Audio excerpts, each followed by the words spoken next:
जी सरदार। बिस्मिल्लाहिर्रहमानिर्रहीम। जनाब स्पीकर, अच्छा ये है। जनाब स्पीकर, ये साथ वाली कुर्सी को खाली देखकर, चूँकि वो मेरे साथ ही बैठा करते थे, उनकी नशिस्त मेरे साथ ही मुख्तस हुई थी। आज इस खाली नशिस्त को देखकर मेरे दिल को एक ऐसा हौल सा पड़ रहा है कि ये खला, और ये खला इस तरह का है जिस तरह मैं समझता हूँ ये शराफत का एक ऐसा मुजस्समा थे। हमारी सियासत की एक जो पुरानी रवायात थी उनकी हुस्न था, एक ऐसा खूबसूरत हुस्न था जिसकी आज हमने एक थोड़ा सा बरअक्स, उसका उलट अक्स जो है हमारे वज़ीर इत्तलाआत की खूबसूरत शुबहात से आया हो रहा है कि उन्होंने एक ऐसी मुतनाज़ा चीज़ को छेड़ा है और ऐसे मरहले पर जो मैं समझता हूँ कि गैर मुतनाज़ा एक शख्सियत थी, जिसकी आज उनकी तारीफ़ और उनका जो है याद करना, उनकी माजी को याद करना, उनकी खिदमात को याद करना आज का दिन इसीलिए मुख्तस था।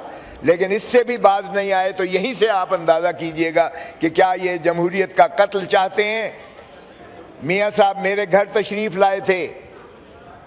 मियाँ साहब ने कहा कि खुदारा मेरे बेटे पर जो है इस तरह से पहाड़ गिराया गया है, इस तरह से झूठे मुकदमात दायर किए गए हैं, आप खुदारा वकालत कीजिएगा।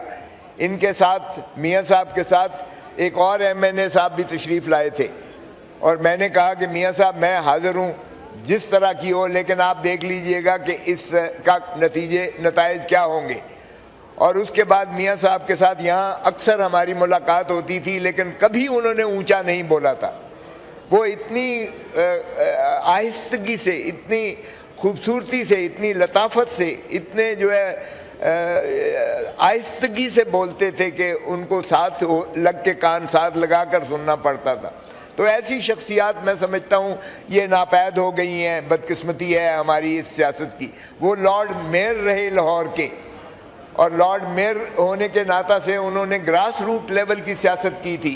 फिर वो मेंबर कौमी असम्बली भी रहे और उसके बाद गवर्नर रहे। जब मैं गवर्नर बना तो मैंने उनके स्टाफ ने जितनी वो गवर्नर हाउस का स्टाफ था, जितनी वो तारीफ़ें करते थे कि मियाँ साहब बहुत ही बाइखलाक, बहुत ही मोहब्बत करने वाले, अपने मुलाजमों को कभी उन्होंने मुलाजिम नहीं समझा था और वो अपना फैमिली एक खानवादे को समझ कर ही मियाँ साहब ने गवर्नरी की है। तो उनकी वहाँ भी तारीफ़ की गूंज थी, जिस वो हल्के में रहे हैं, जिस ओहदे पर रहे हैं। और मैंने जब कज़ाफ़ी स्टेडियम में जब उनकी मैयत को कंधा दिया तो अगला जो वो था पाया जो था अगला उस बेड का, उस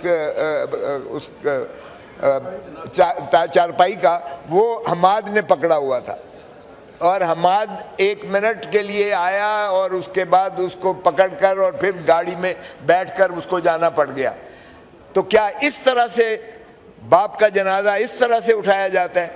और उसके बाद फिर मस्जिद में जब उनका कुल हुए थे तो उसके बाद भी मैंने हमाद के साथ बैठकर और उनके साथ ताज़ियत की थी। तो क्या इस तरह से बाप बेटे जो हैं वो बाप का कंधा उठाएंगे? 9 मई की बात कर रहे हैं, ये 9 मई की बात यहाँ वज़ीर इत्तलाआत ने खुद छेड़ी है। क्या अब भी जो है इनको खुदा का खौफ नहीं आता है कि उसके घर पर तो जाकर हमाद के साथ इन्होंने ताज़ियत की है, लेकिन अदरवाइज़ ये उसके केस ख़त्म करने को तैयार नहीं है। ये आज कहें कि उसके केस मुकदमात ख़त्म करते हैं, या ये कहें कि इनकी हुकूमत नहीं है और इनका कोई इख्तियार नहीं है इन चीज़ों पर, या ये कहें वाज़े तौर पर कि इनका कोई इख्तियार नहीं है जी। और आप देखें कि बड़ी बदकिस्मती है हमारी कि एक तरफ तो ये चोरी चोरी जाके सारे मिले हैं हमाद अजहर से। क्यों नहीं मिलते? फिर क्यों नहीं उसको जो है बताते कि भाई तुम, आपका खुद जनाब चेयरमैन स्पीकर साहब, आप भी मियाँ अजहर साहब को जानते हैं, आप भी उस ख़ानदान को जानते हैं, आप भी जो है MNA लाहौर से बने हैं, मैं भी MNA लाहौर ही से बना हूँ, इसलिए वो मेरे हल्के के करीब से हैं। मैं एज ए लाहौर MNA की हैसियत से भी मैं समझता हूँ कि हमारा फ़र्ज़ बनता है कि हम उनके खानवादे को लुक आफ्टर करें।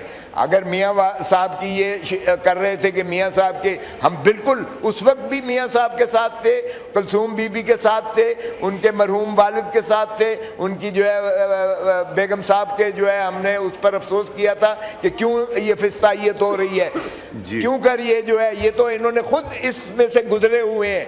कब तक ये बेतौकीरी जो है इस पार्लियामान की होती रहेगी? कब तक ये MNAs जो है अपना कोई फौत होता है तो उनका जनाजा जो है उनके बच्चे भी नहीं उठा सकेंगे और उनको जो है भागना पड़ेगा और छुपना पड़ेगा। सो ये हिम्मत करें ज़रा और अपनी जो है हुकूमत दिखाएं कि अगर ये वाकई सही माने में हुकूमत में इक़्तिदार में है। अगर ये फॉर्म 47 का तोक को उठाकर बाहर फेंकें और इस बात को तस्लीम करें तो काश के हम जो है अच्छी रवायात करें। मैं फिर बार दीगर कहूँगा कि मियाँ अजहर जो है he was a gentleman par excellence. Sir मुझे आज इनकी ये नशिस्त को खाली देखकर मेरा वाकई दिल जो है वो खून के आंसू रोने को दिल कर रहा है कि ऐसी शरीफ एक शख्सियत जो है इस मुल्क से उठ गई है, चली गई है। और क्या हम इतना भी नहीं कर सकते कि उसके खानवादे को कम से कम सुकून से चहलम गुजारने दें और उनको जो है अफसोस करने दें? हमारे दिल उनके फैमिलीज़ के साथ हैं। अल्लाह ताला उनको जवारे रहमत में जगह दे, अल्लाह ताला उनको जन्नतुल फिरदौस में जगह दे, अल्लाह ताला उनके पसमानदान को जो है इस हौसला दे और ये तकवीयत दे कि वो इस गम को जो है बर्दाश्त कर सकें और अपने वालिद के जो है आगे लेगेसी को लेकर चल सकें। लेकिन काश जिनके साथ सारी ज़िंदगी वो उन्होंने गुजारी है ये भी इस पर जो है थोड़ा सा करें और केसेस को उनके ख़त्म करके तो मियाँ अजहर को जो है वो मुखलसी दिलाकर और वो इलेक्शन भी लड़ने दें, क्योंकि बाई इलेक्शन होना है और हमाद अजहर अगर वहाँ से MNA बनता है तो मैं समझता हूँ कि ये फिर नशिस्त जो है मेरे साथ वाली ये आबाद होगी और इस ऐवान का तकद्दस भी पामाल होने से बच जाएगा और फिर एक अच्छी रवायात, एक खूबसूरत रवायात जन्म देगा। बहुत मेहरबानी। Thank you sir. मैं सरदार साहब गया था उनके घर।